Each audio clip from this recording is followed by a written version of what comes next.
Sí, sí.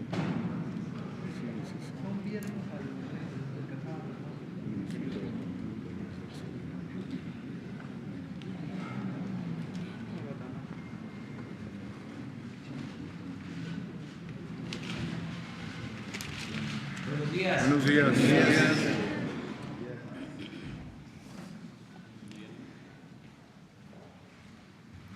Bueno, el día de hoy vamos a dar a conocer el avance del programa de becas para estudiantes de los distintos niveles de escolaridad. Esto es muy importante porque se debe conocer cómo se está orientando el presupuesto, se está combatiendo la corrupción, cero corrupción, cero impunidad, y hay un plan también de austeridad republicana, porque no puede haber gobierno rico con pueblo pobre. Todo lo que ahorramos, todo, se destina al pueblo y de manera especial a la gente humilde. Sostenemos que por el bien de todos, primero los pobres, los olvidados, los marginados. Hay, desgraciadamente, en nuestro país mucha pobreza. Entonces, estamos dando preferencia a los pobres. Todos los programas de bienestar van orientados a las comunidades más apartadas, marginadas, donde vive la población más pobre, y lamentablemente entre los pobres están los indígenas, que son los más olvidados de México. Es una vergüenza que, siendo la población originaria, la verdad más íntima de nuestro país, estén en la marginación y en el olvido. Por eso, todos los programas parten de la periferia al centro, desde las comunidades más apartadas hacia las ciudades. Y en el caso de las ciudades se prioriza a las colonias marginadas, a las colonias pobres de las grandes ciudades del país. Vamos a que conozcan cómo vamos en la entrega de las becas. Todo esto también lo vamos a ir haciendo para que se tenga información sobre el destino de los recursos, porque se habla de ajustes en el presupuesto y a veces se desconoce quiénes son los que se benefician. Sí, pues ya no hay los sueldos elevadísimos que existían, hay una disminución en los gastos, pero están recibiendo más los mexicanos y en especial la gente humilde. Está recibiendo más que nunca en la historia con estos programas de bienestar. Entonces, vamos a que nos expliquen cómo están las acciones, los programas las becas que se otorgan y también que conozcan cómo está ya funcionando el Instituto para la creación de 100 universidades públicas, 100 universidades públicas en distintas partes del país y también ubicadas en las zonas más pobres y marginadas, donde no hay escuelas de nivel superior. Entonces vamos a empezar. María Luisa Albores, secretaria de Bienestar, nos va a explicar una parte, luego Ariana Montiel, Esteban Moctezuma y la maestra Raquel Sosa. Terminando la exposición, abrimos la sesión de preguntas y de respuestas.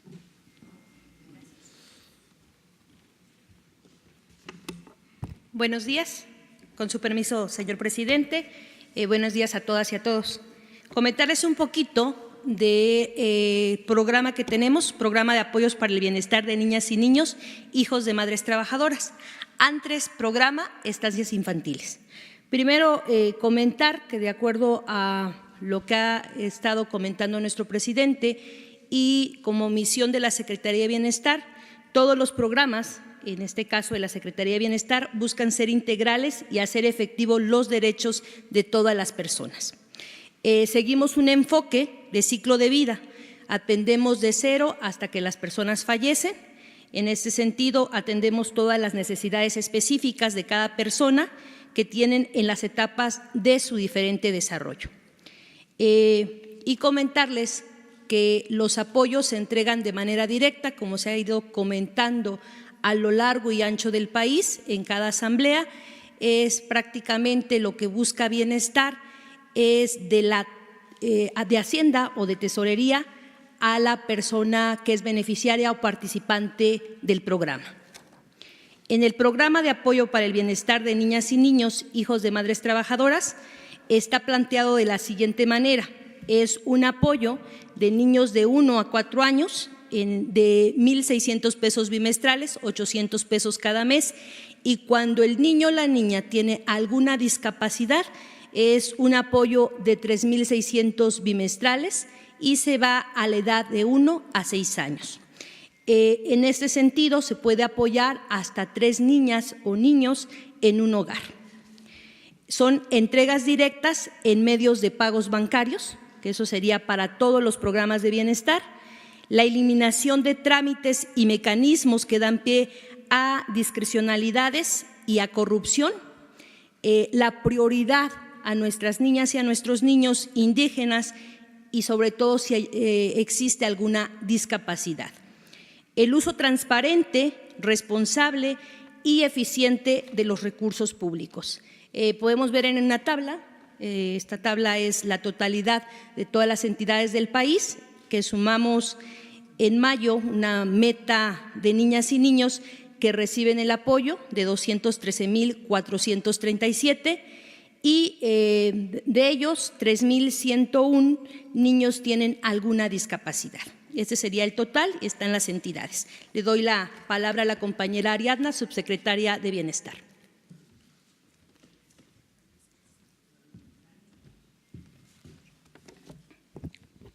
Buenos días. Vamos a dar el informe de cómo vamos en lo que ya ha planteado la Secretaría de Bienestar, la ingeniera Albores, de cómo vamos ya dispersando los recursos en este programa. ¿Avanzamos? Gracias. Ya habíamos dado un informe del censo, hablo brevemente de ello. Teníamos registrados 330,000 niños, localizamos a 213,000, que están representados por 203,000 madres, padres o tutores, y a partir de ahí ese es nuestro universo con el que estamos trabajando. ¿Sí avanzamos? El 100% de las personas que localizamos como mamás, papás o tutores que aceptaron el programa son 203,262. De esta manera, como ya se informó, hay hogares que pueden recibir más de un apoyo. Por lo tanto, la población objetivo, que son los niños y las niñas, son 213,437 niños y niñas. Ya de este padrón establecido, fuimos a buscarlos casa por casa, como lo ha instruido el presidente, para que no haya una intermediación en el tema de la entrega de los apoyos. Adelante. El avance que hasta el día de hoy tenemos es la entrega de 188,060 órdenes de pago hacia las madres, padres y o tutores, y estamos llegando a una meta de 197,719 niños y niñas que cuentan ya con su apoyo económico para su sistema de cuidados, que representa el 92.6% de la meta planteada de los 213,000 niños y niñas. Hemos entregado la totalidad de los pagos, pero estos pagos tienen un mes de vigencia y si no se cobran, se cancelan y se reintegra el dinero a la Secretaría de Bienestar. De tal manera que están entregados pero cobrados, que es la instrucción del presidente, que informemos de manera muy puntual lo que implica el apoyo ya dispersado en el bolsillo de los padres, madres y tutores, en este caso, de este programa. Y nada más, la siguiente lámina, para finalizar. Tenemos un universo de madres del 90%, casi 91%, de papás casi 3% y de tutores estamos llegando casi al 7%, porque tiene la complejidad de que evidentemente los niños no pueden recibir el apoyo de manera directa y por eso ponderamos el tema de tener muy bien documentado quiénes son los papás, las mamás, los tutores, porque además el programa tendrá hacia adelante un esquema de fortalecimiento del cuidado de los niños y niñas, no solamente el tema de la transferencia. Quienes contaban con seguridad social, estamos hablando de 26%, que hemos insistido que el programa es para quien no tuviera seguridad social, pero estamos tomando el padrón inicial. Y la población indígena oscila entre 8,000 niños y niñas de población indígena. ¿Es cuánto?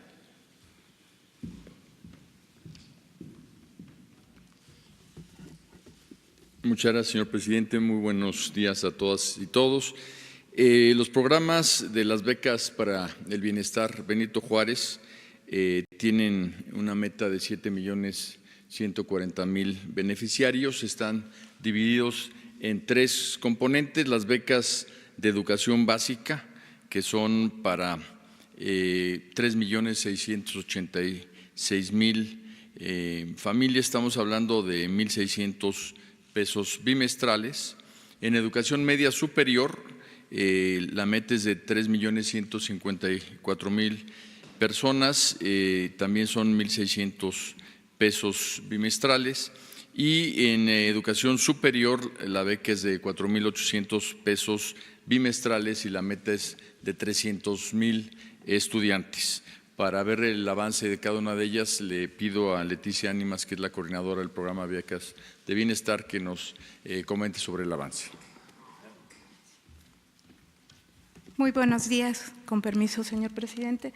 En este momento, en educación básica, tenemos una meta de 3.6 millones de familias por atender. Hemos dispersado ya los recursos a 2.26 millones de familias y ya han cobrado 1.56 millones de familias, con un avance en el cobro del 69% con respecto a lo dispersado. Estamos integrando al padrón 1.4 millones de familias más. En este momento se realiza una verificación en todo el territorio nacional para incorporarlas a este padrón de la beca de educación básica. La que sigue, por favor. El 100% de las becas de educación básica se están entregando de manera directa y sin intermediarios. El 28% se realiza a través de un medio digital, la tarjeta del bienestar, el 49% recibe la beca mediante una orden de pago o aviso de programa y el 23% en una mesa de atención. La que sigue, por favor. Esta es la distribución por entidad federativa de cada una de las becas que ya hemos dispersado. La que sigue, por favor. En este universo de 2.2 millones de familias están contenidos 611,467 alumnos de educación preescolar e inicial, además de 2,076,493 estudiantes de primaria y 1,641,637 alumnos de secundaria, lo que hace un total de 4 millones de estudiantes contenidos en estos 2.2 millones de familias. En la beca universal para estudiantes de educación media superior tenemos una meta de 3,154,262 becarios. Hemos dispersado ya a 3,059,133 becarios, lo que representa un avance del 97% con respecto a la meta. De estos han cobrado el 82%, es decir, 2,508,190 becarios que reciben una orden de pago que cobran en alguna institución bancaria o a través de Telecom en los lugares de mayor dificultad de acceso. La que sigue, por favor. Esta es la distribución por entidad federativa de las becas de educación media superior que han sido dispersadas hasta este momento. La que sigue. En el programa Jóvenes Escribiendo el Futuro, que es la modalidad educativa de Jóvenes Construyendo el Futuro, tenemos una meta anual de 300,000 becarios. De estos tenemos ya dispersadas 267,078 becas, que significan un 89,03% con respecto a la meta anual. Ya tienen su medio de pago 131,669 becarios, que es un avance del 49,3% con respecto a lo dispersado, y el resto, o sea, 135,000 becarios, un poco más de 135,000 becarios, está en proceso de recibir su medio de pago, que es una tarjeta del bienestar. Y la que sigue es la distribución por entidad federativa de estos becarios de educación superior. ¿Es cuánto, señor presidente?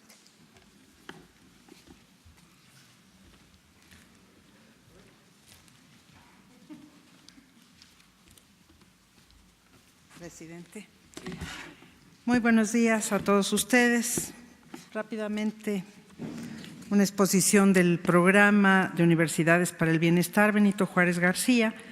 Como creo que ya todos sabemos, se dedica a jóvenes excluidos de la educación superior por razones económicas o de impedimentos de acceso de las instituciones de educación superior públicas. Es una opción de educación completamente gratuita y es una opción que asume todos los costos de la educación de nuestros estudiantes, además de unas becas mensuales de 2,400 pesos. Está previsto como capacidad máxima del programa llegar hasta prácticamente 300,000 estudiantes. ¿Podemos pasar al mapa, por favor?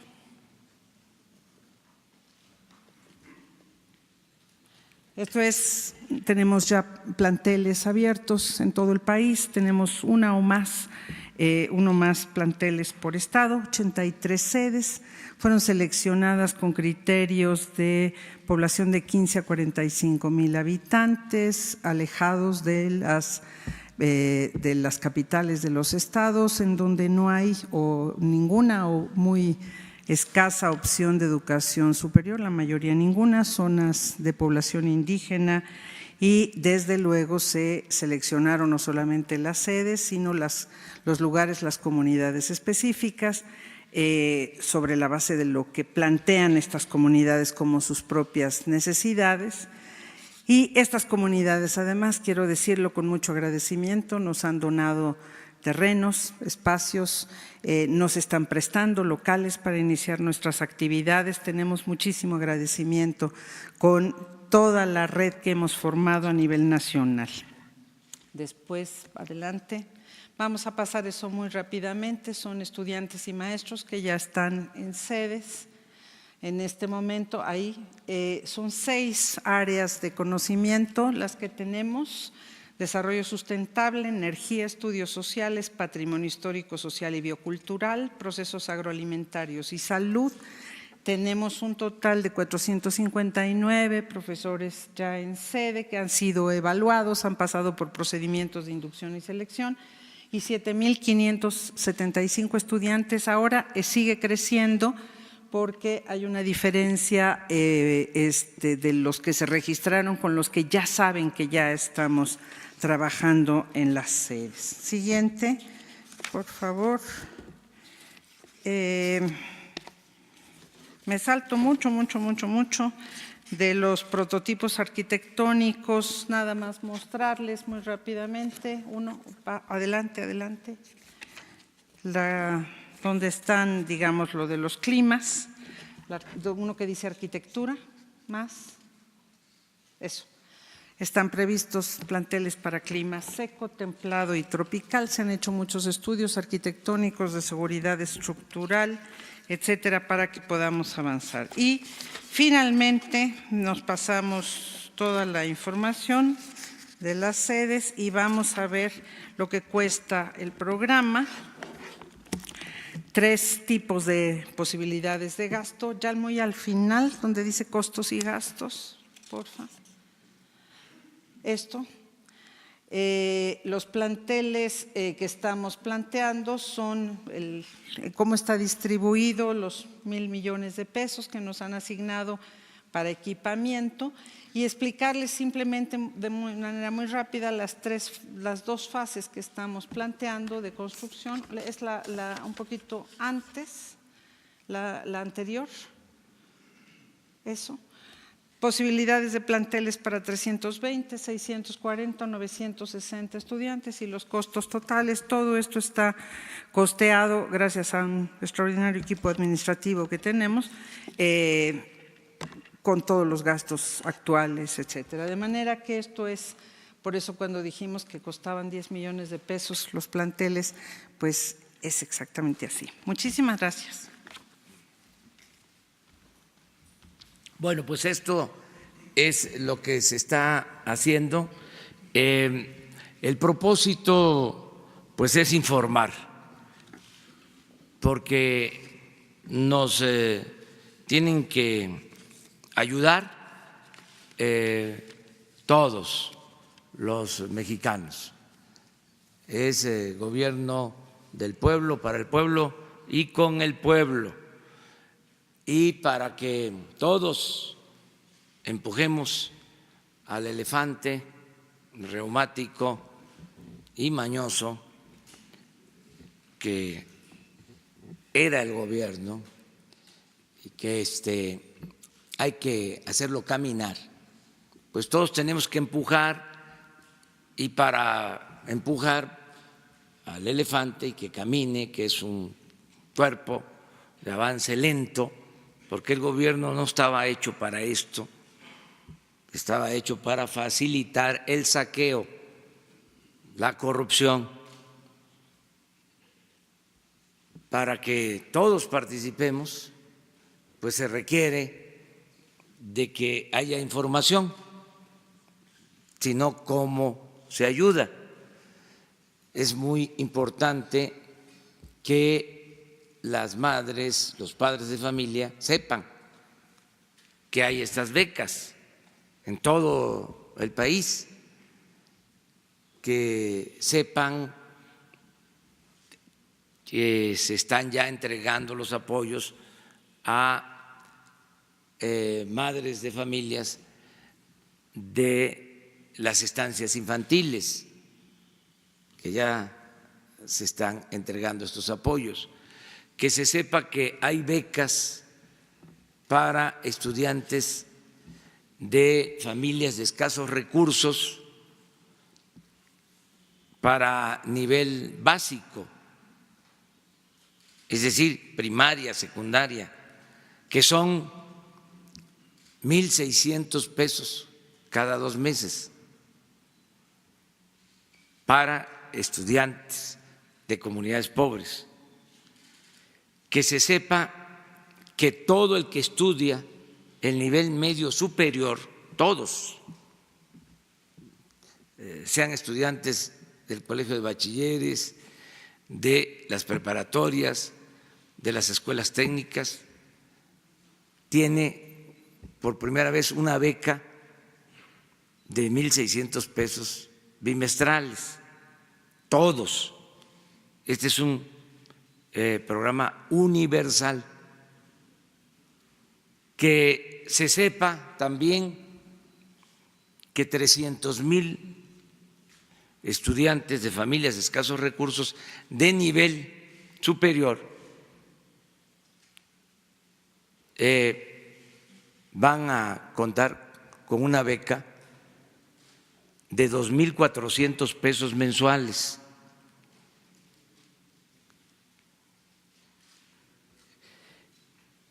Que bueno, se está avanzando, pero que se informen que existen estos programas. Se hizo un censo, pero pudieron quedar afuera quienes no estaban en ese momento, que se pasó a visitarlos, que sepan que existe este programa y se tienen reservas en la medida de que se va teniendo presupuesto, se va ampliando el programa, se va a ir ampliando el programa, que se conozca que existe este plan para crear 100 universidades públicas y que ya, como lo acaba de informar Raquel Sosa, ya hay más de 80 iniciando labores. A veces se hacen las convocatorias por internet, pero ya sabemos que en la mayoría de las comunidades no hay internet, sobre todo donde queremos que se atienda la demanda de educación superior. Entonces, por eso informar para que se acerquen. Hay también más demanda de escuelas. ¿Qué hizo el neoliberalismo o neoporfirismo en materia educativa y sobre todo en lo que tiene que ver con el nivel superior? Desde Salinas, cuando Zedillo era secretario de Educación, reformaron la Constitución, el artículo 3, y pusieron la educación media superior y la educación superior al mercado. Dejó de ser obligatoria la educación pública en todos los niveles. Entonces, se dejó de apoyar el nivel medio superior y el nivel superior. Y cada año, porque esto hay que recordarlo, se rechazaba a jóvenes que querían ingresar a la universidad con la mentira, con el pretexto de que no pasaban el examen de admisión, cuando eso no era cierto.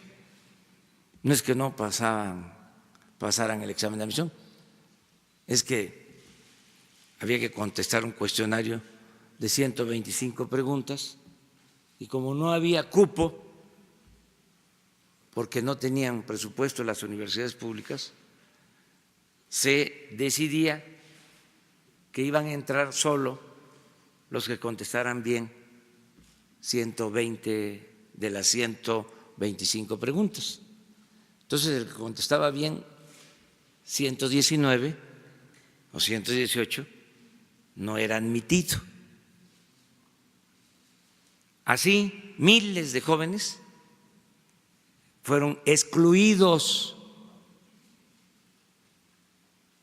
Todavía hace 3 días que estuve en San Luis de la Paz, Guanajuato, se me acercó un papá porque su hija ha presentado examen de admisión para entrar a la Escuela de Odontología en Guanajuato 3 veces y no ha podido entrar.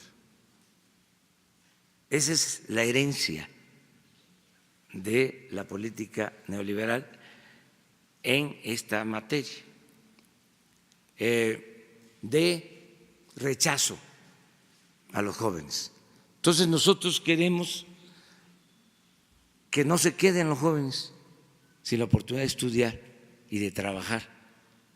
Ese es un objetivo que tenemos. El propósito es que en el sexenio, como aquí se dijo, se puedan atender en estas universidades cuando menos 300,000 alumnos. Es como si creáramos otra UNAM,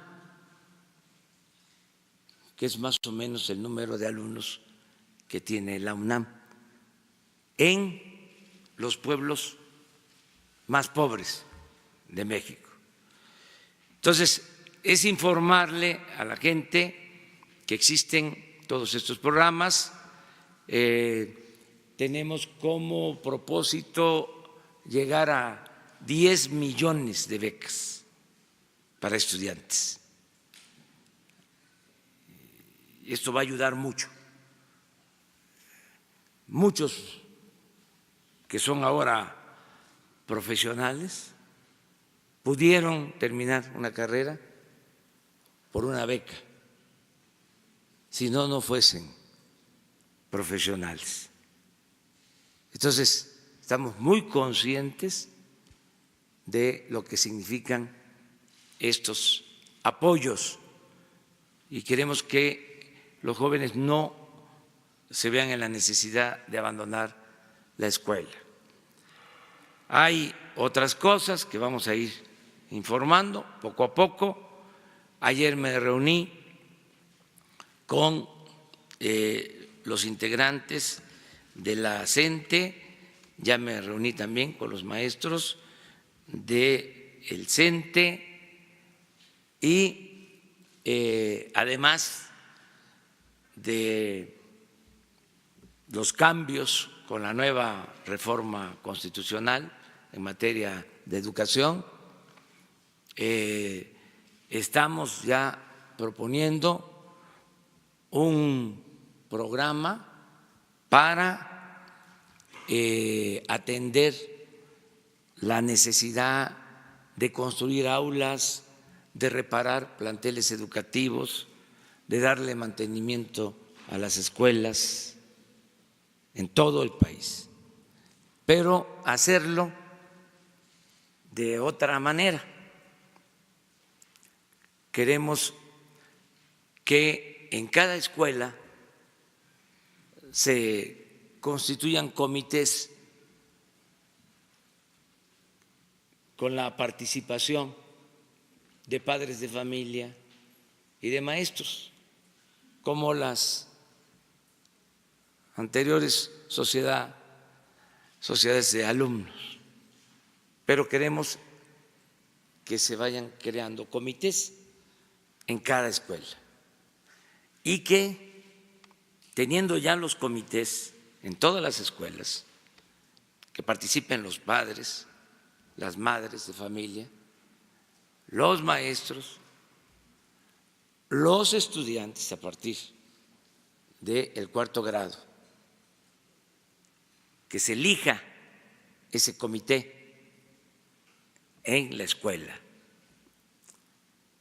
Teniendo ya constituido ese comité en todas las escuelas del país, de acuerdo al número de estudiantes, a las necesidades, destinar desde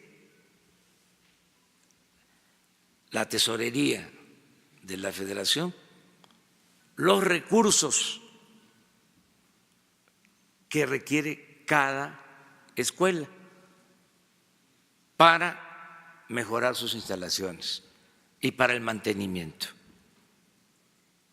Una orden de pago trimestral, semestral, con un presupuesto que ya no pase el presupuesto por instancias gubernamentales, ni del gobierno federal, ni de los gobiernos estatales, ni de los gobiernos municipales, que vaya directo, para que nos ayuden los padres de familia, porque son los planteles, las escuelas donde estudian sus hijos, y que se encarguen de construir el aula si hace falta, de repararla, de tener los muebles, los mesabancos, de la pintura, de que estén bien los baños, de que no falte el agua, de arreglar las escuelas. Este es un plan que vamos a llevar a cabo pronto. Estamos ya analizándolo. Necesitamos crear cerca de 300,000 comités por el número de escuelas que hay en el país. Pero esto va a ayudar mucho porque es mejorar la educación desde abajo y con la gente. Es otro cambio que se va a implementar. Bueno, esto es general, vamos a seguir hablando. Ayer, porque ya abrimos la sesión de preguntas y respuestas, ayer se quedaron pendientes 3 compañeros. Vamos a empezar con ellos 3, con los 3 compañeros que no encuentro aquí están sus nombres. Roberto Cruz. Presidente, buen día. Roberto Cruz, de Impacto Diario, Revista y Televisión. El fin de semana pasado escribí sobre algo que titulé Crisis inducidas y las comparé con aquello de coma inducido. Ocurrió con la supuesta crisis de combustible y recientemente con la supuesta crisis de medicinas. Creo que todo esto obedece este símil a lo que todos sabemos, que esto se aplica cuando se está corrigiendo algún daño, pero existe la preocupación, el temor de que venga otra crisis inducida, otro coma inducido en el tema del sector eléctrico. Entonces, la pregunta específica de esta primera pregunta es si se enfrentarán afectaciones a los hogares, a las empresas, si habrá recortes eléctricos. Sabemos que no son los únicos temas, es el combustible con el huachicol, las medicinas con el presupuesto, viene el sector eléctrico, pueden venir otros temas. ¿Habrá afectaciones a las empresas y a los particulares? La siguiente pregunta es, en las últimas semanas, incluso aquí frente al Palacio Nacional, Se han instalado varios grupos de campesinos. Hoy hay un plantón, un campamento instalado en el centro de la ciudad de la Unión Nacional de Trabajadores Agrícolas de Chiapas. Aquí afuera, donde nos formamos los que entramos a la mañanera, llegó un grupo incluso de exbraceros que nos expuso por ahí que mañana se vence un plazo que tienen con la Comisión Interamericana de Derechos Humanos, en el que, bueno, pues iban a resolver este asunto que es histórico, que todos sabemos que tiene 70 años, 7 décadas y no se les ha resuelto. Entonces ellos quieren saber cuál es la respuesta del gobierno federal a la Comisión Interamericana de Derechos Humanos. Esto aunado al resto de grupos de campesinos. La pregunta específica es si en aras de resolver el resto de temas pendientes no se está relegando, no se está haciendo a un lado al campo mexicano. Son mis dos preguntas, presidente. Sí, bueno, la primera, no tenemos ningún riesgo de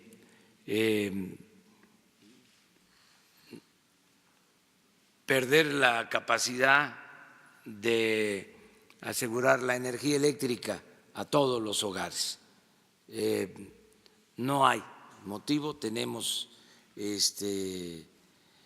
plantas suficientes, hay reservas de energía para abastecer todos los hogares y abastecer las empresas, porque hay un buen desempeño de la Comisión Federal de Electricidad. Pueden haber apagones en donde no se construyeron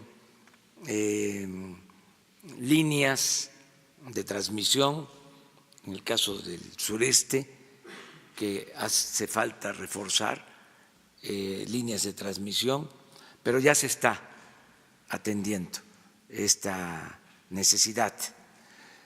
Y yo aprovecho para decirles que son muy buenos los trabajadores electricistas, como son muy buenos los trabajadores de México.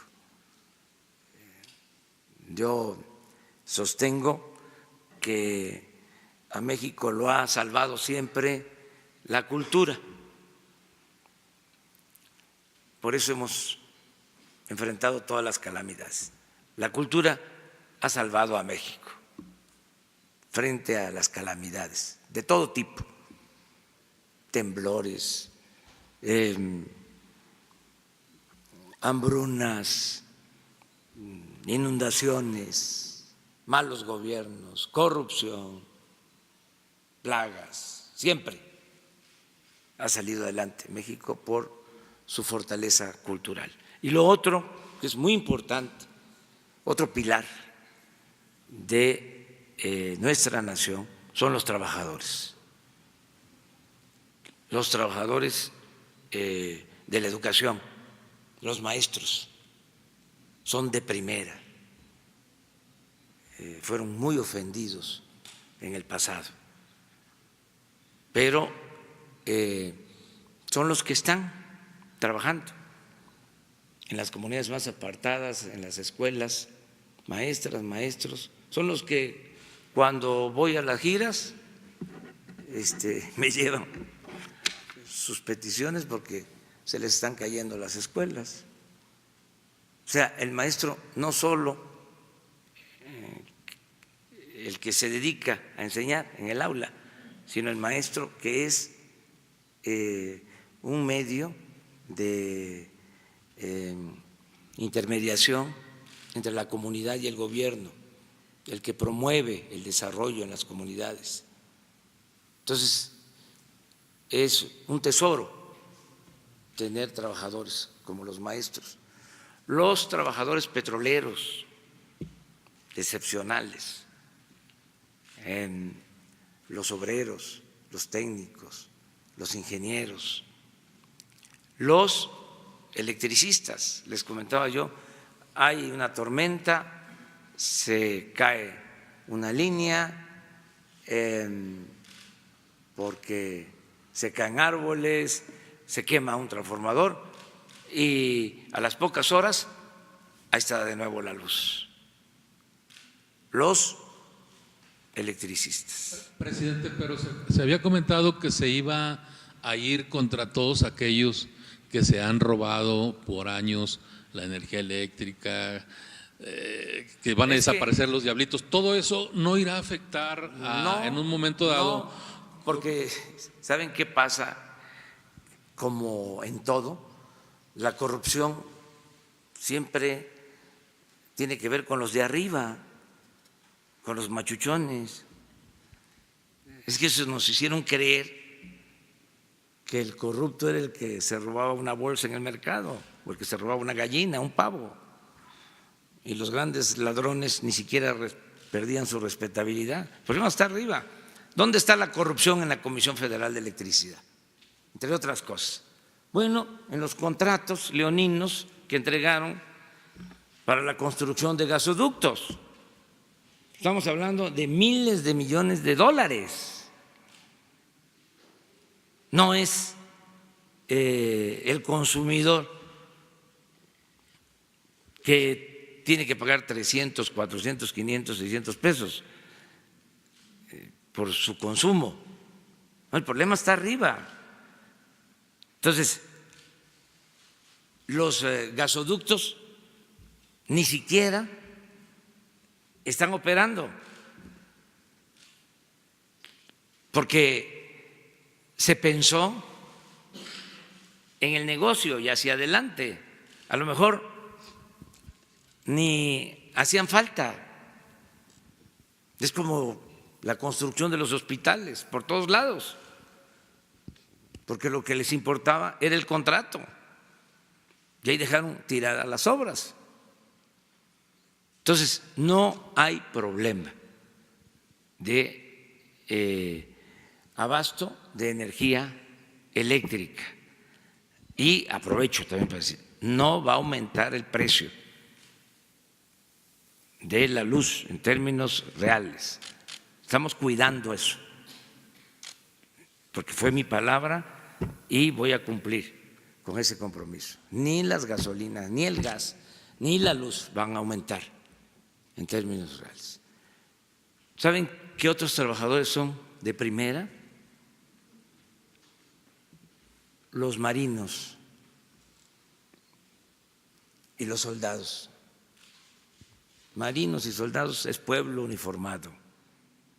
Por eso vamos a sacar adelante el país, por los trabajadores, con los trabajadores. Me están ayudando todos, me están apoyando, me están respaldando. Y saben que no se van a cometer injusticias, que no va a haber despidos como los hubieron masivos a trabajadores electricistas, trabajadores petroleros. No. Entonces, sí vamos a poder avanzar. Tu otra pregunta. Sobre el campo mexicano y sí, el campo mexicano. Vamos a apoyar a los productores, lo estamos haciendo. Estamos nada más, igual que en el caso de las becas, cuidando que les llegue a los campesinos el apoyo de manera directa, porque existía el Procampo. ¿Y qué pasaba? El que tenía más recibía más. Les daban a los que tenían 100, 200, 300, 500, hasta 1000 hectáreas, les daban subsidio. Y el que tenía media hectárea, el que sembraba para comer, no recibía ningún apoyo. Entonces, todo eso ya cambió. Ahora se le está dando a todos los pequeños productores, ejidatarios, comuneros, pequeños propietarios. Se les está entregando también de manera directa. Esto tiene molestos a algunas organizaciones, Porque ¿qué pasaba? Se entregaba el dinero a las organizaciones y ellos repartían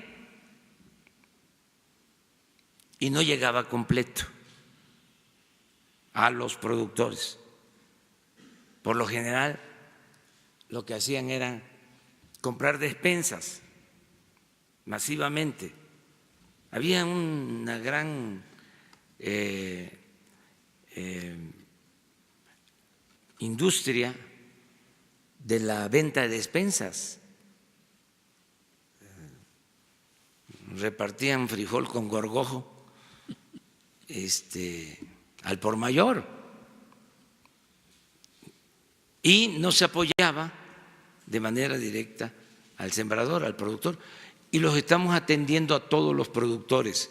Y lo que comentas sobre los exbraceros, sí, se les está atendiendo.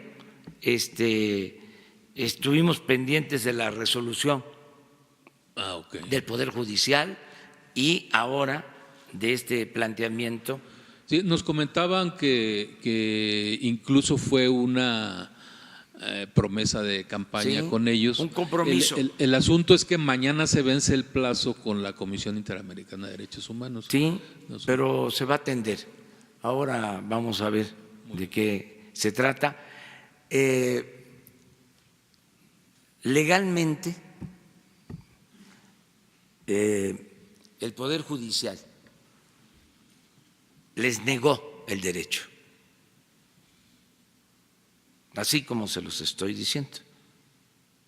O sea, acudieron al Poder Judicial, se elaboró una resolución y se rechazó en el Poder Judicial, dando por concluido el caso. Sin embargo, ellos acudieron a esta instancia que tiene que ver con derechos humanos y eso es lo que se tiene que atender. Ese es el asunto. Muy bien, gracias, presidente. A ver, pero vamos, Daniel. Voy a permitir sentarme para no tapar la cámara. Son dos contextos, señor presidente, que tienen detalles, no quisiera yo obviarlos si usted me permite. Después del 26 de marzo, en la conferencia donde usted refirió acabar con la corrupción y la impunidad, se presentó una investigación que daba por antecedentes varios posibles malos manejos dentro de la cooperativa La Cruz Azul. Usted señaló que si había solicitudes para investigar este tema, el Estado mexicano, con todo su aparato, podía darle frente a esta situación.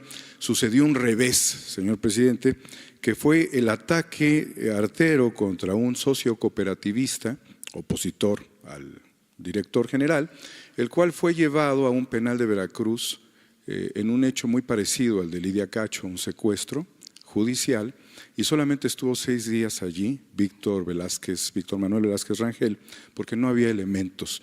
Pero esto es parte de una estrategia permanente que se ha venido utilizando para atacar la moral de todos los opositores. Paralelamente a esto, el 13 de este mes, el 13 de mayo, ocurrió un arrebato de totalitarismo cuando fueron suspendidos los derechos de 13 socios cooperativistas, así porque sí. Se ha creado una organización de mujeres luchadoras de la cooperativa que son nietas, hijas, madres, esposas. Y esta organización también ha sido judicializada. El año pasado, señor presidente, el 29 de septiembre del 2018, se desarrolló la Asamblea General de los Cooperativistas que dio como resultado un avance democrático dentro de la organización, pero utilizando al Poder Judicial, han sido destituidos los socios opositores, ya que el juez 24 de lo civil, Luis de Gives, destituyó a los presidentes de la comisión del Consejo de Administración y al de Vigilancia, que habían sido elegidos legalmente en la Asamblea, y posteriormente en un acto inconstitucional también los destituyó de sus puestos de trabajo, ya que no solamente son dueños, son socios, también trabajan, aplicándoles medidas cautelares.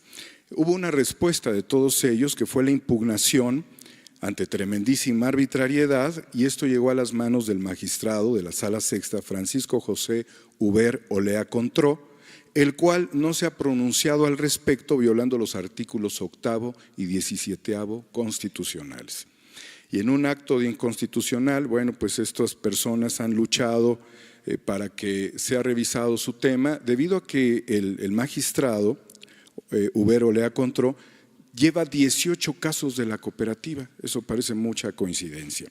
La guerra interna, porque esto es lo que se desató, ha llegado a un punto insostenible cuando las mujeres luchadoras, que además han sido denunciadas, han sido acosadas y han sido amenazadas de muerte. En casos muy preocupantes donde van con sus hijos y criminales se les acercan, las acechan y las amenazan de muerte. Lo que de este contexto resulta, señor presidente, es saber si se puede acelerar el proceso de investigación al director de la empresa, que lleva 31 años, como se ofreció, dadas las solicitudes que existen.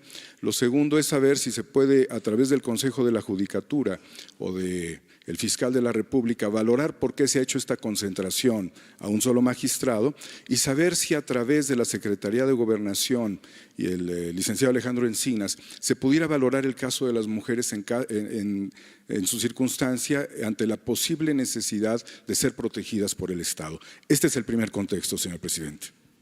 Bueno, pues sí, que Alejandro Encinas se ocupe de este caso, y yo solo puedo comentarles sobre estas controversias. Primero, que no hay consigna, como era antes, del Poder Ejecutivo, de favorecer ni de perjudicar a nadie. Que se escuche bien y que se escuche lejos, que lo escuchen ministerios públicos, jueces, magistrados, ministros. No hay recomendación en ningún caso del presidente cuando se trata de asuntos judiciales que corresponden a la Fiscalía General o al Poder Judicial, para que quede completamente claro. Esto es un cambio. Nadie está autorizado del Ejecutivo para gestionar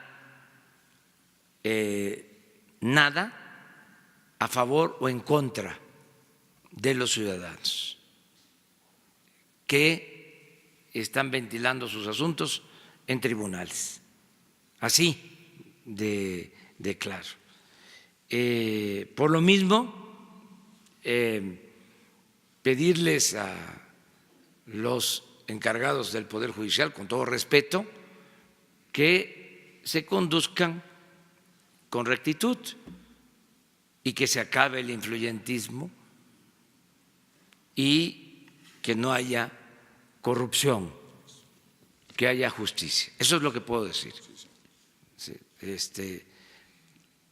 que no se vaya a utilizar mi nombre o el del gobierno federal, del Poder Ejecutivo, para llevar a cabo influyentismo en juzgados o en instancias judiciales. Eso es lo que puedo comentar.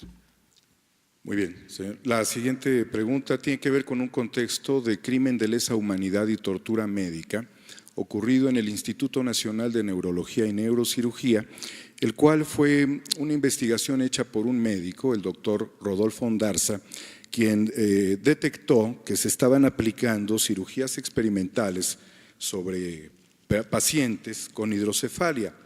Esto da como consecuencia que a través de un tubo que se implanta en el cerebro con un material que nunca fue probado a nivel interno y menos en el cerebro, y con un sistema para drenar los líquidos cefalorraquídeos que aquí tengo, que no es más que esto, A 500 pacientes les fue implantado en lugar de una válvula, que es lo que corresponde.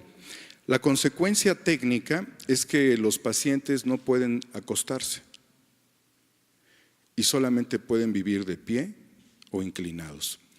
El resultado de estas 474 cirugías experimentales que no tuvieron ningún protocolo técnico de bioética, ninguna aprobación de la Secretaría de Salud y que, como insisto, fueron aplicados en un instituto y quizás en 8 unidades neuroquirúrgicas más en el país, y cuyo inventor fue el exdirector del Instituto Nacional de Neurología y Neurocirugía, Julio Everardo Sotelo, causó en el 22.8% de los pacientes demencia. En otro importante grupo de pacientes, Parkinson, Alzheimer y la muerte. Esto fue probado con bebés. Muchas de las víctimas eran personas de escasos recursos. Las prácticas se realizaron incluso los fines de semana por las noches y quienes realizaban esto eran médicos residentes. Quizás había una instrucción. La Comisión Interamericana de los Derechos Humanos le ha mandado al Estado mexicano una solicitud para que en un lapso de 90 días se den resultados contundentes a esto, que el doctor Ondarza ha luchado durante cerca de una década y por lo cual ha sido despedido injustificadamente. Está viviendo el segundo despido injustificado ante esta situación. Además de estar protegido por el mecanismo para defensores de derechos humanos y periodistas por tentativa de homicidio. Al ser una institución del Estado, señor presidente, las preguntas serían si existe la agilidad del Estado para dar respuesta a la Comisión Interamericana, enjuiciar a los culpables, darle respuesta a las víctimas, destituir en el caso conveniente al actual director del instituto, de apellido Celis, quien corresponde a todo este fenómeno transeccional, porque esta es una herencia para usted, señor presidente, no se ha practicado esto aquí, pero ha habido una dilatación del Poder Judicial y de las autoridades de salud en torno a esto, de tal suerte que la gente se sigue muriendo, y al mismo tiempo restituir en su cargo al doctor Rodolfo Ondarza Rovira. Esa es mi pregunta. Gracias. Bueno, se lo encargo Alejandro Encinas y que responda en tiempo, ¿sí?, a esa petición y que se busque que haya justicia. De acuerdo. Felipe Fierro y luego le damos la palabra a Ricardo. Sí, buenos días, señor presidente. Felipe Fierro, de tiempo.com.mx y Puente Libre MX.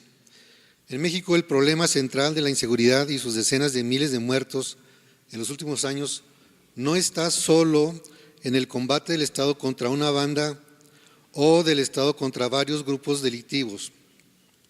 Tampoco el enfrentamiento entre cárteles por la plaza o el mercado. La cuestión de fondo consiste en que los grupos delincuenciales utilizan las fuerzas del gobierno en los diversos niveles para operar. El crimen en algunas partes del país llega al grado de controlar totalmente corporaciones policíacas, municipios, para repartir droga, obtener protección a sus actividades ilícitas y hasta ejecutar a los contrarios. Se dan el lujo, inclusive, de rotular autos con las iniciales de sus cárteles.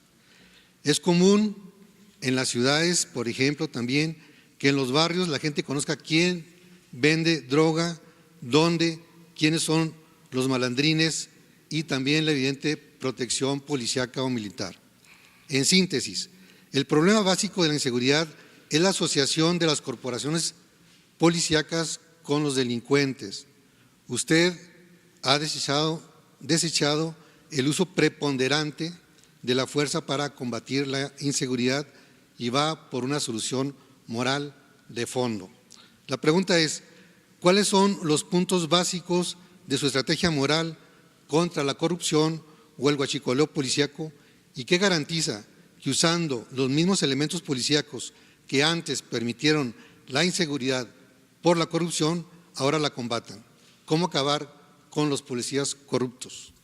Bueno, mire, para empezar es muy bueno tu planteamiento acerca de la corrupción o la complicidad que existía y sigue existiendo. Digo existía porque creo que ya no está permitido arriba. Digo sigue existiendo porque abajo todavía se presenta esta situación. Esta complicidad entre autoridades y delincuencia, este contubernio, ¿sí? Que, como tú lo planteas, es de lo peor, porque cuando ya no hay una frontera entre autoridades y delincuencia, ya no puede haber garantías de seguridad. Eso sucedía. Yo tengo, por eso, confianza de que vamos a poder enfrentar el grave problema de la inseguridad, porque, entre otras cosas, estamos pintando muy claramente la raya entre autoridad y delincuencia, separando. El que no haya asociación delictuosa, eso es un punto a favor que tenemos. Y por eso considero que con esa actitud, con ese proceder y con otras acciones vamos a poder garantizar la seguridad pública. Es importante tu pregunta también para informar sobre cómo estaba el manejo de policías, de soldados, de marinos en los gobiernos anteriores. Primero, el presidente, de acuerdo a la Constitución, solo podía disponer de la Policía Federal, que era una organización, una corporación muy menguada, con 10,000 efectivos para atender toda la demanda de seguridad del país. En sentido estricto, no había protección para los ciudadanos del gobierno federal. Así, se usaba el ejército y se usaba la marina para operativos especiales, solo para el combate al narcotráfico, no para la seguridad pública, para garantizar la seguridad de los ciudadanos, porque estaba prohibido, no se permitía. Por eso fue muy importante la reforma constitucional, para permitir que soldados marinos puedan ayudar en las labores de seguridad pública, la creación de la Guardia Nacional. Ahora sí, el presidente va a disponer de muchos más elementos para garantizar la seguridad pública. Eso es importante que se sepa. Idealmente, ¿sí? Nada más que una cosa es lo deseable y otra cosa es lo posible, pero idealmente, ahora los 220,000 elementos de la Secretaría de la Defensa podrían dedicarse a la seguridad pública, de acuerdo a la reforma constitucional. No es posible hacer esto porque hay otras funciones y es un proceso de preparación. Es el pasar de la seguridad nacional, de la seguridad interior, a la seguridad pública, que requiere un proceso de formación, de capacitación para el uso de la fuerza, para la defensa y la protección de los derechos humanos. En eso estamos. Además, no se puede desmantelar el ejército y que deje su función de defensa del territorio, de las instituciones estratégicas, la defensa nacional. Pero ya tenemos elementos. Entonces, ¿dónde se daba más contubernio? En las policías estatales, municipales, y ya también ahí hay una actitud distinta. Los gobernadores están ayudando mucho para limpiar las corporaciones policíacas, porque se los están demandando los ciudadanos y además es impostergable garantizar la paz y la tranquilidad. Entonces, es un proceso. Entonces, a tu pregunta, ¿cómo le vamos a hacer? Pintando las rayas, evitando que se asocien autoridades con delincuencia. Nada de venta de plazas, nada de arreglos.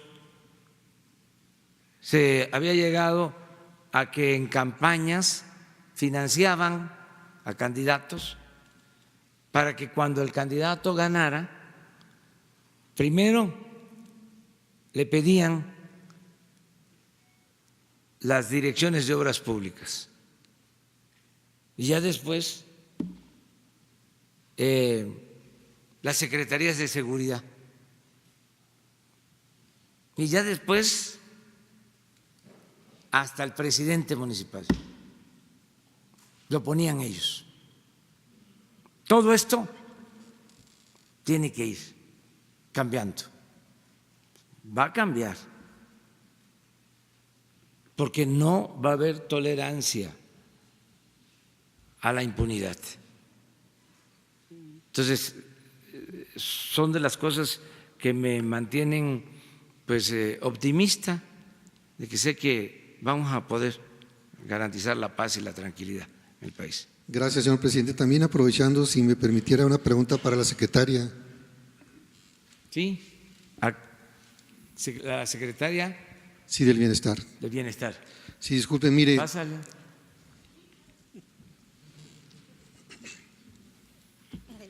Disculpe, hay una denuncia pública que ha circulado durante varias semanas en el estado de Chihuahua de nepotismo, donde no hay una respuesta de la Secretaría de Bienestar pese a los intentos de buscar información. Al parecer hay una denuncia también ya en la Secretaría de la Función Pública sin que exista una respuesta. Concretamente en la delegación de Parral, el delegado que es Fernando Duarte González, que gana 73,507 pesos 20 centavos, tiene a su esposa, a su cuñada, a su hermano, a su tía, a su primo y a su tía. En Huachochi, la delegada Francisca Contreras, que gana igual, 73,507 pesos 20 centavos, tiene a su hija y a su sobrina. En Delicias, la delegada Leticia Loredo Arbizu tiene ahí a su hijo La pregunta es si usted ya tiene conocimiento del caso, ¿verdad? Y qué se ha hecho o qué se va a hacer, se va a confirmar o se va a negar esta información. No tengo conocimiento del caso, lo vamos a investigar y después le daremos respuesta. Y en el caso de Chihuahua sí tenemos algunas notificaciones de los amparos que se han hecho en cuestiones de estancias infantiles. De eso sí sabía. De lo que me está comentando no, pero lo vamos a investigar. Muchas gracias. Pero si es así como tú lo dices, en automático se cancelan esos cargos. No puede haber nepotismo. No es el gobierno del DIF, el gobierno de la familia. Nada de nepotismo, ¿sí? Por eso son buenas estas ruedas de prensa y que se expresen todas estas cosas. Nada más pedirles a todos que nos apeguemos a la verdad, porque la verdad nos hará libres. Entonces, para que de esa manera no se afecte la dignidad de nadie. Hacer la vida pública cada vez más pública, pero hablando con la verdad, para no afectar la dignidad de las personas. Eso es todo. Pero si hay elementos, si se tienen pruebas, adelante, transparencia completa. Ahora sí, Ricardo.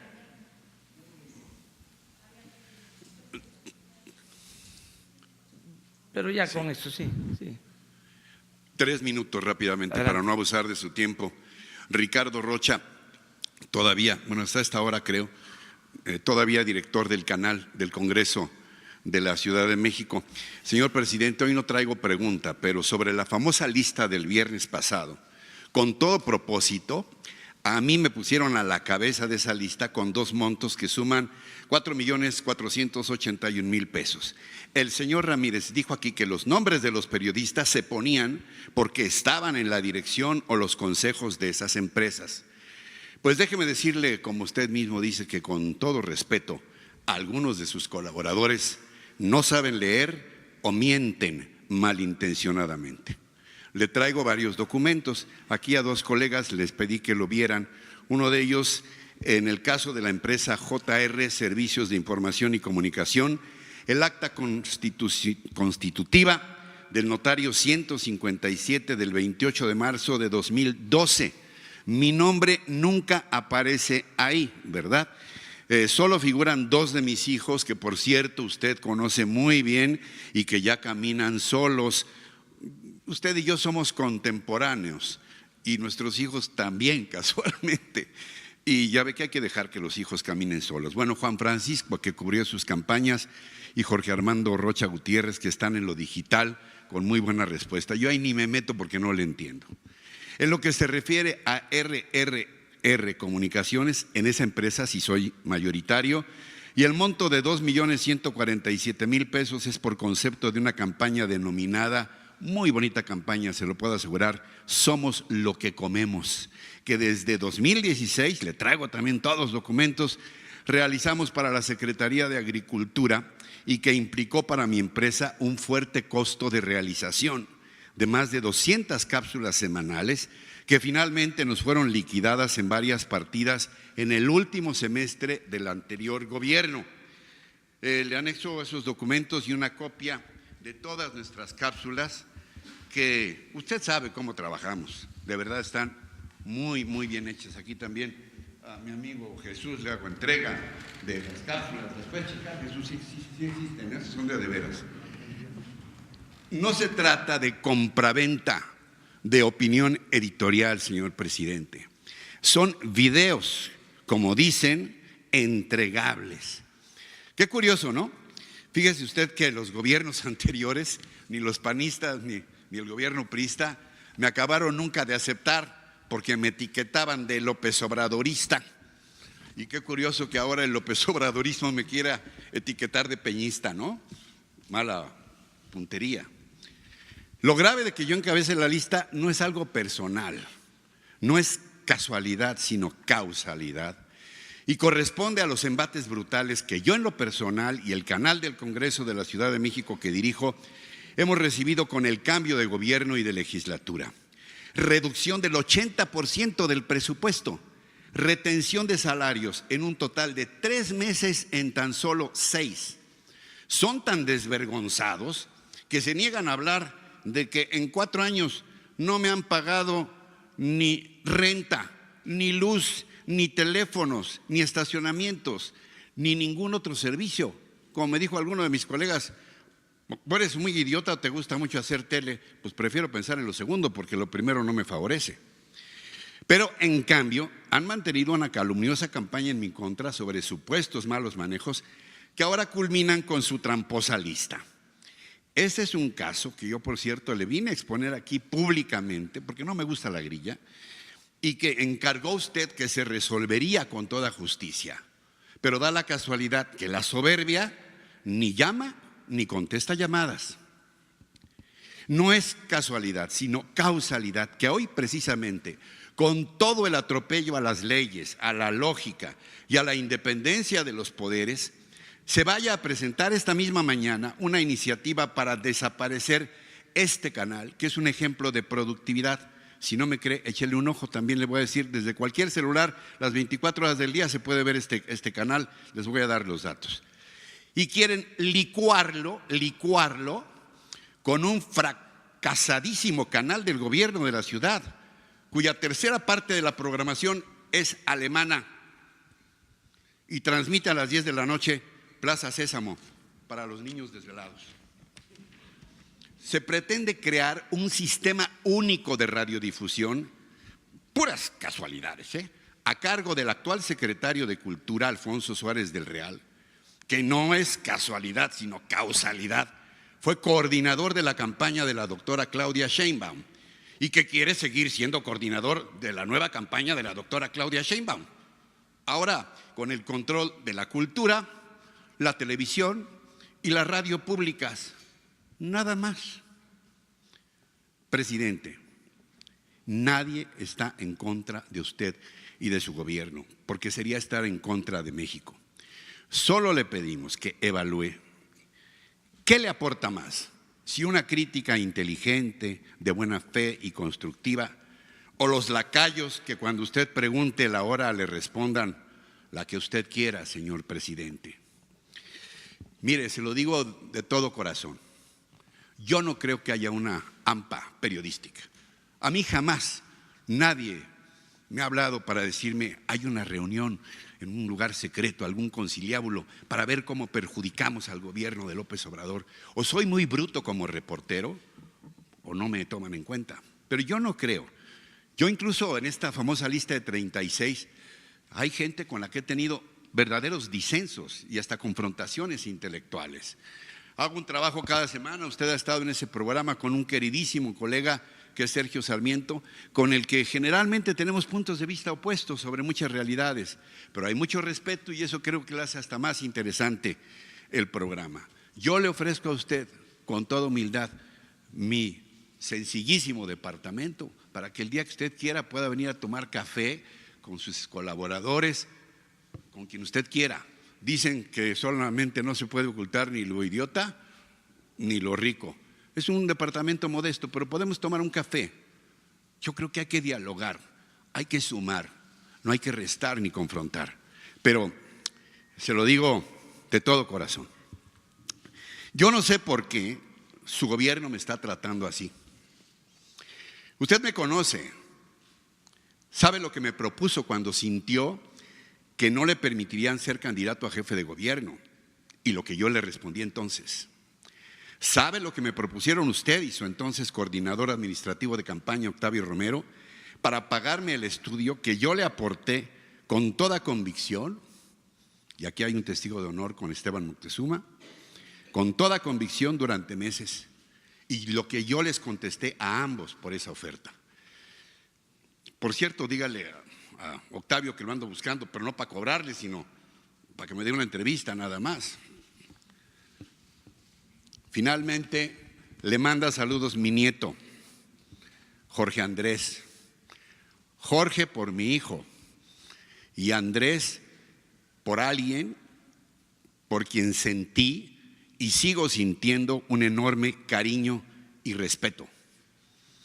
Porque desde hace años, desde aquella primera entrevista en Tabasco, coincido con todas sus metas, aunque a veces no con todos sus métodos. Usted acaba de decir algo hace unos minutos. Apeguémonos a la verdad, ¿verdad?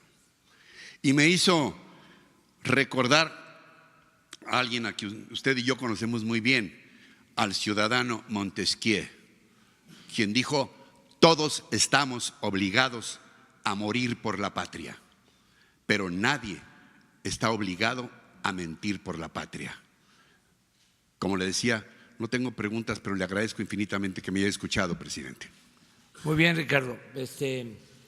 Mira, lo que tiene que ver con la Cámara, con la Asamblea, pues sí es un asunto del gobierno de la ciudad, en este caso de los asambleístas. Lo otro sí tiene que ver con una política que estamos llevando a cabo. Queremos, como es público y notorio, acabar con la corrupción y sentimos que se abusó en cuanto a la utilización del presupuesto para subvencionar a medios de información. Mucho dinero para el manejo de medios de información. Y era parte, pues, del funcionamiento del régimen.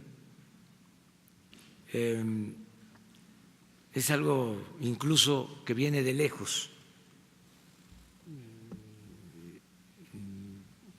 Creo yo que el fundador de este régimen autoritario y corrupto fue el finado Porfirio Díaz,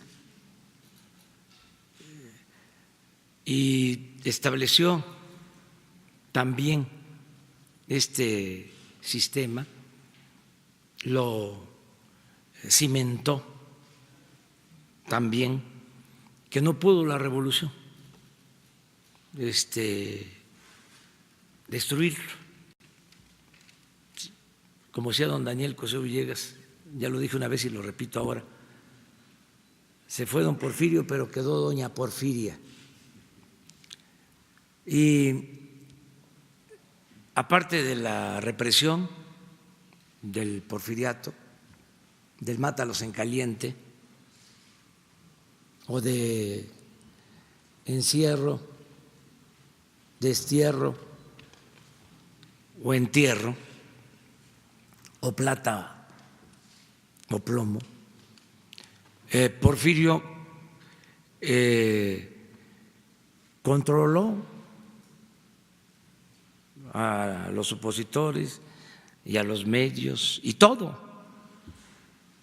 Y es muy célebre esa anécdota.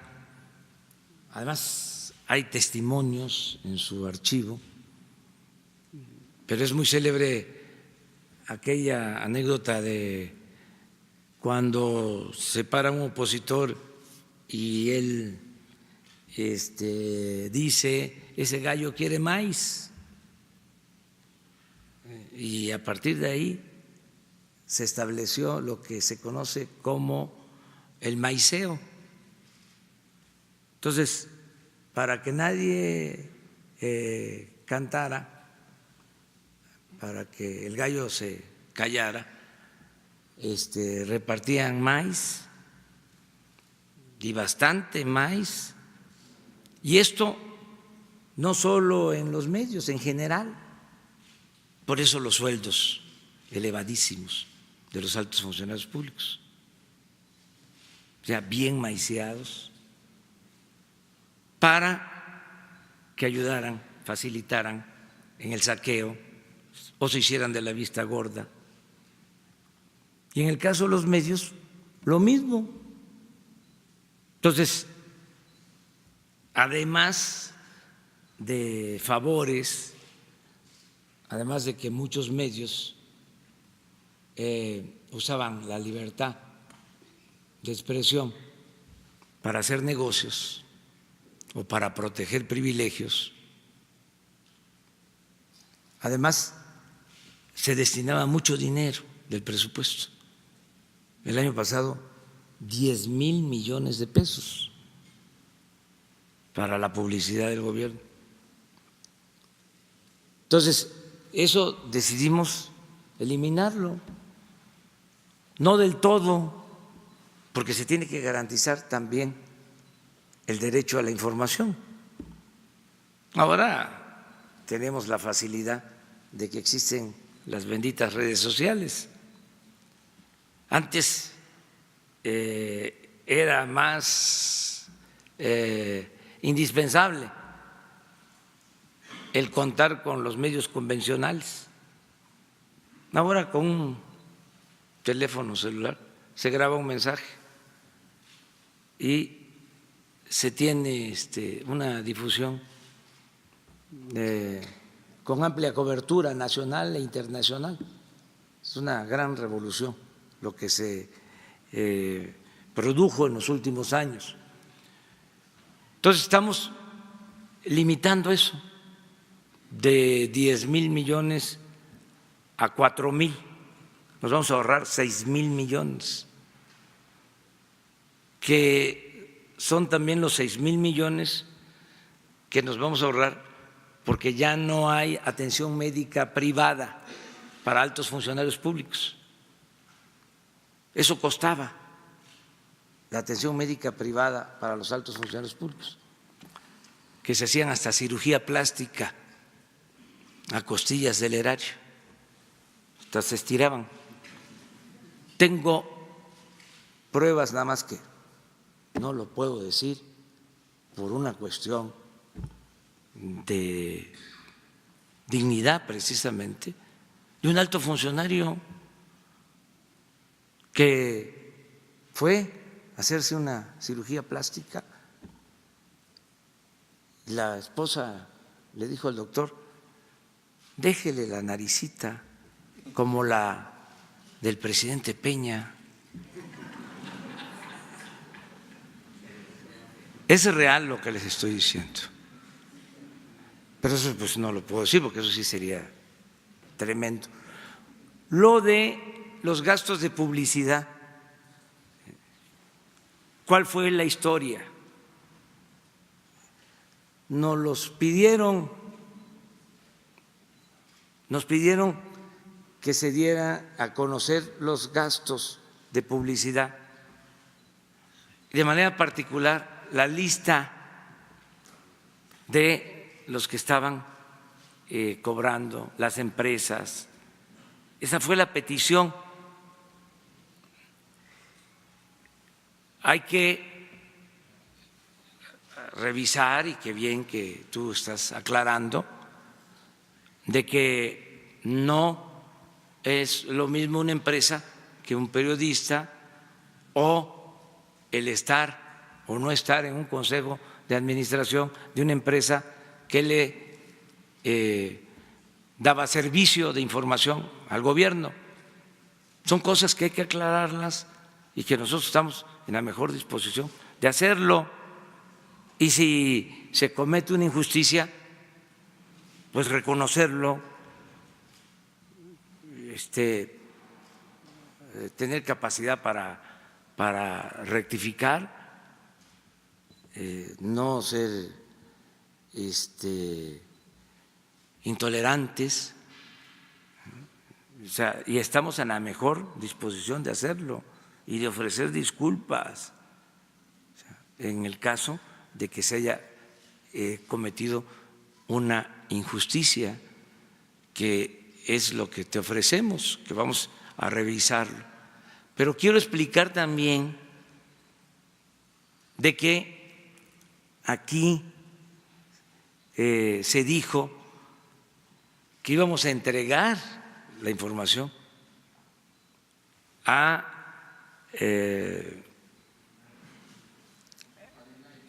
INAI, a Transparencia. Yo dije incluso que no me parecía adecuado dar a conocer aquí la lista, porque se iba a pensar de que íbamos nosotros a estar intimidando a periodistas, como algunos lo pensaron, de que era con ese propósito. ¿Qué vamos a intimidar? O sea, nosotros somos respetuosos de la libertad. ¿Qué sucedió? Y hoy en el INAI se está aclarando este asunto. Se mandó la lista, ¿sí?, y ellos ordenaron que se diera a conocer aquí, que se le diera a conocer a un periódico. Y eso fue lo que se hizo. Y ese periódico publica la lista y ya sabemos lo que sucedió. Hay un reclamo también de que por qué no se dio a conocer todo el gasto de publicidad, los 10,000 millones de pesos. Bueno, hoy ya se entrega toda la información de los 10,000 millones de pesos. Y también el INAI va a decidir qué hacer con esa información. Decirte, Ricardo, que nosotros actuamos de buena fe y que no existe ninguna intención de perjudicarte. Claro que sabemos que eres un periodista profesional, que en los tiempos en que nos cerraban los espacios, tú nos dabas oportunidad de manifestarnos, de expresarnos. Cuando yo vi la lista, porque sí la tuve en mis manos, lo único que dije es envíenla como está, porque tampoco iba yo a depurarla. No podría hacerlo. Sí. Hay otros amigos que en momentos también difíciles nos han ayudado y vienen ahí. Y dije, va, y se tiene que entender y explicar, es un servicio que se dio, ¿sí?, y cada quien, ¿no?, defenderse, y sobre todo el que tiene la conciencia tranquila, pues no tiene nada de qué preocuparse. No es la intención perjudicar a nadie. Y yo le pido a Jesús que en este caso se aclare. Sí, no. Hasta Esteban también. ¿No? Sí. Al café. No. El café cuando quiera, presidente. Sí, sí, y bienvenido aquí. Sí, bienvenido. Ahora sí ya. A ver, sí.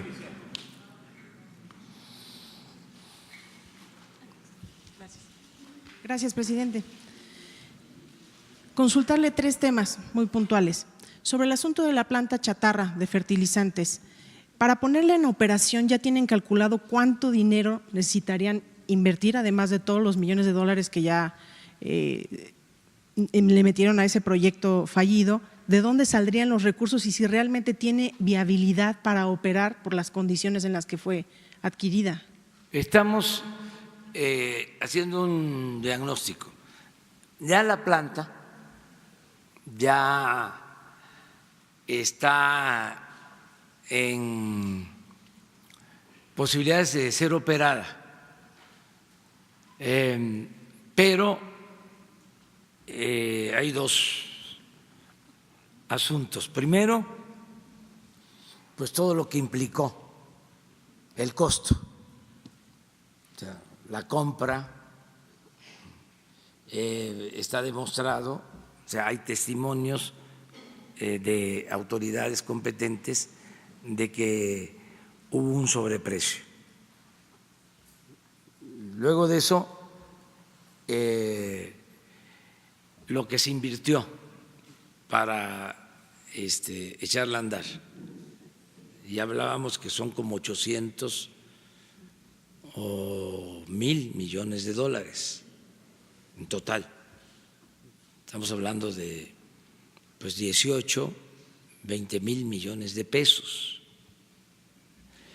Como es un asunto legal, nosotros lo que hicimos fue presentar una denuncia para que la autoridad competente resuelva sobre este caso, porque no íbamos nosotros a aceptar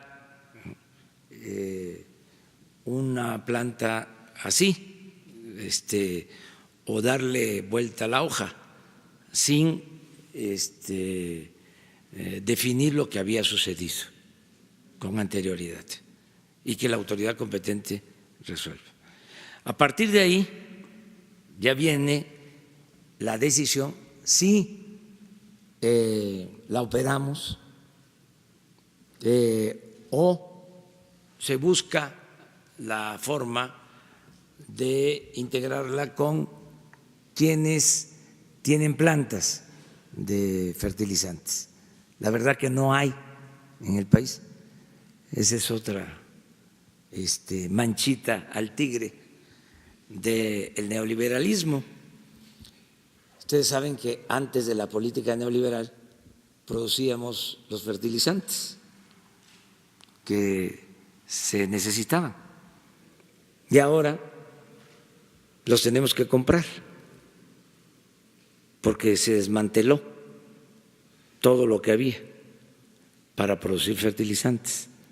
Todo esto lo puntualizo porque hay quienes todavía siguen diciendo de que ese es el mejor sistema, la mejor política económica. Bueno, se tienen que comprar los fertilizantes. Estamos viendo si podemos integrar un sistema para producir los fertilizantes público-privado. Hay en construcción una planta de fertilizantes en Sinaloa, que no es suficiente, pero se está construyendo, creo que con capital alemán y suizo. Sería abastecer como el 20-30% de la demanda. Con la planta de Pajaritos de Coatzacoalcos, sí tendríamos posibilidad, si también se echa a andar la planta de Camargo, que está abandonada en Chihuahua, y la de Cozoleacaque, las tres, para hacer o procesar el gas y tener la materia prima para hacer la urea, que es lo que se requiere. Sí tendríamos posibilidad de ser autosuficientes, pero requiere de una inversión. Pues se está estimando. Entonces tenemos que decidir qué vamos a hacer sobre este asunto. Ya hay un equipo trabajando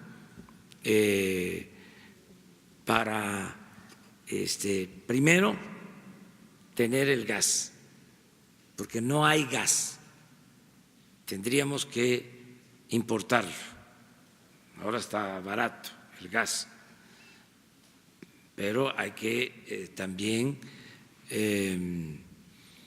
hacer un análisis del comportamiento de los precios del gas, porque hace 15 años el gas en Estados Unidos estaba muy caro, muy caro, y ahora está muy barato, pero no sabemos el comportamiento del gas.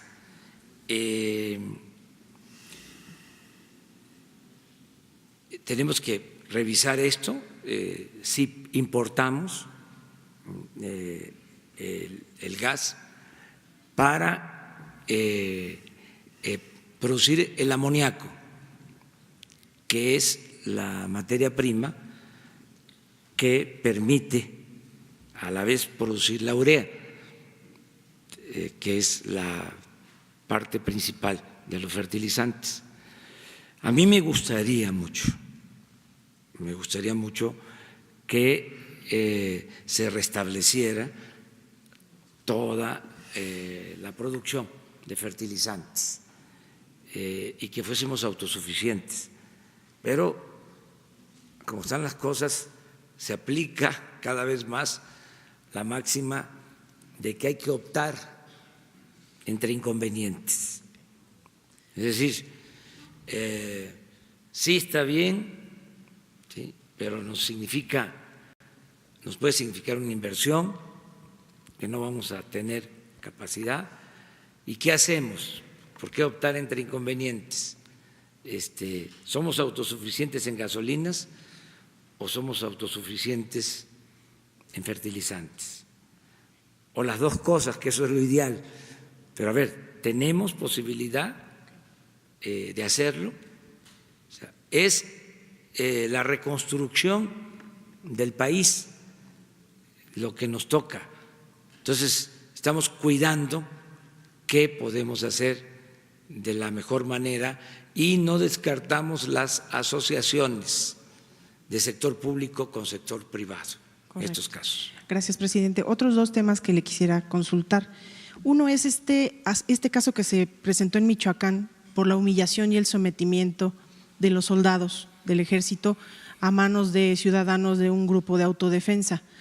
Ellos no respondieron con el uso de la fuerza. ¿Cómo van a abordar este tema? Hay un fenómeno de indignación por la manera en la que fueron sometidos, pero al mismo tiempo también está el tema delicado de los resultados que hubiera tenido una posible confrontación. Ese es el segundo tema. Y el tercer tema que le quiero preguntar es, el INE está analizando la posibilidad de suspender la transmisión de las conferencias mañaneras por los canales estatales en los estados donde se va a llevar a cabo elecciones el próximo domingo, por considerar que se trata de un asunto de propaganda. ¿Usted estaría de acuerdo? Miren, acerca de la actitud de los soldados, fue muy responsable su actitud, muy digna, muy valiente, porque lo que es una cobardía es abusar de nuestros semejantes. Esa es una cobardía. Entonces, por eso todo mi apoyo y mi respaldo a los soldados. Los marinos, los soldados son pueblo uniformado y están actuando muy bien. Pero deben mantener esa actitud o pueden defenderse.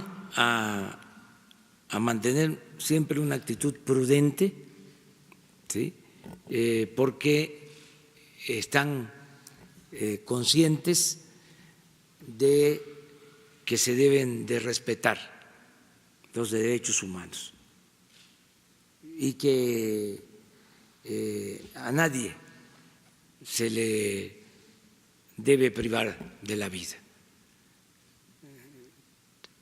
Son situaciones muy difíciles. Esto no les va a restar autoridad, al contrario, les da más autoridad.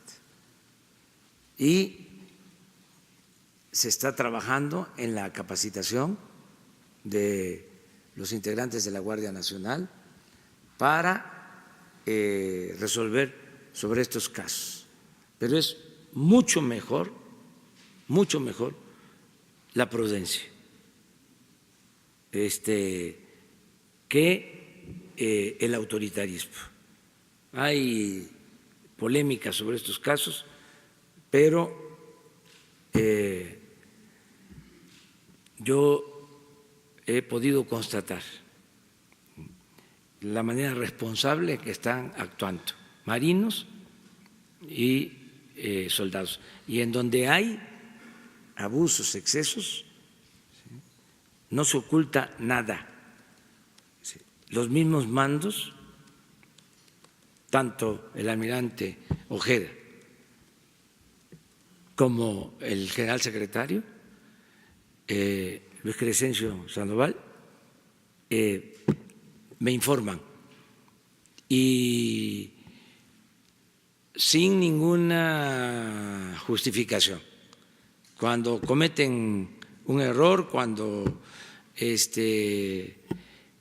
hay un hecho lamentable en donde son responsables, lo asumen. Es una actitud totalmente distinta, muy responsable de parte del Ejército. Yo aprovecho para llamar a todos los mexicanos a que nos portemos bien, a todos. ¿Qué les digo?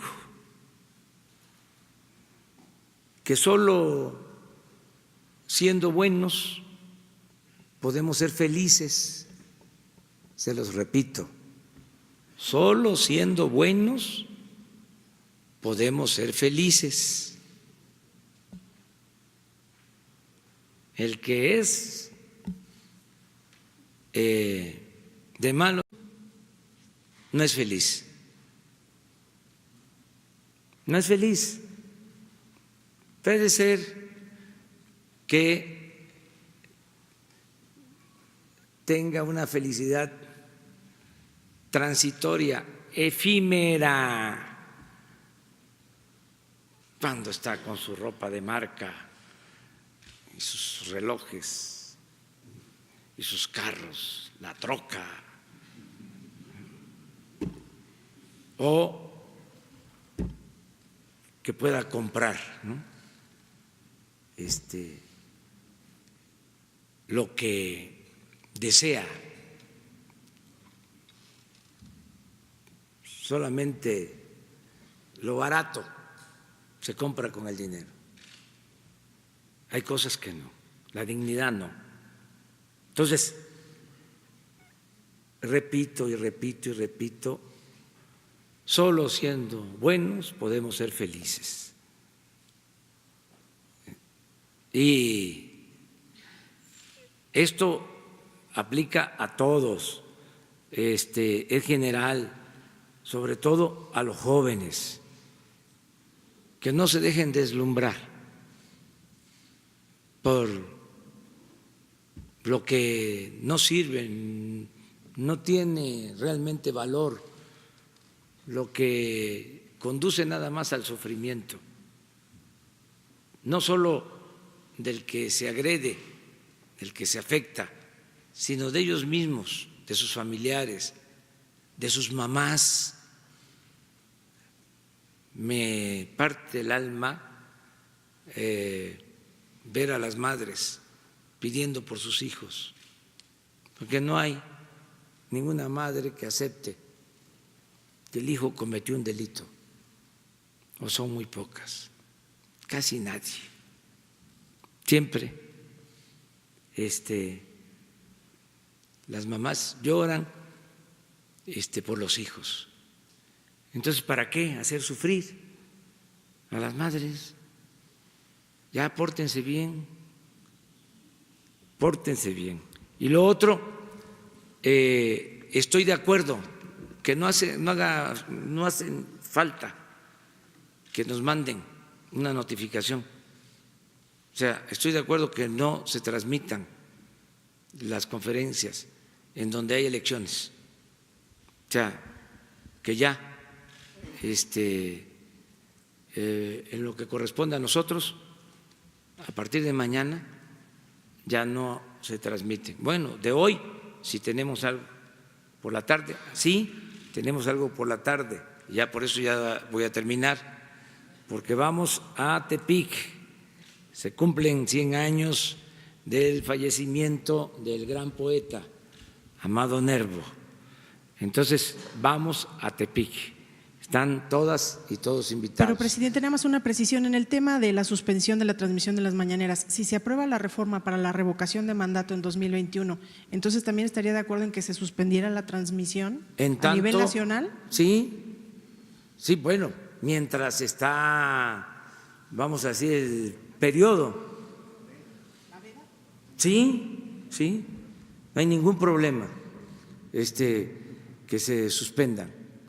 ¿Por qué? Porque se puede informar de otra manera, no yo, ¿sí? Y ¿saben qué? Le tengo mucha confianza al pueblo, a la gente. El pueblo está muy consciente, muy sabido de las cosas, más que nosotros. La gente está muy despierta, muy avispada. Muy bien. Ya mañana.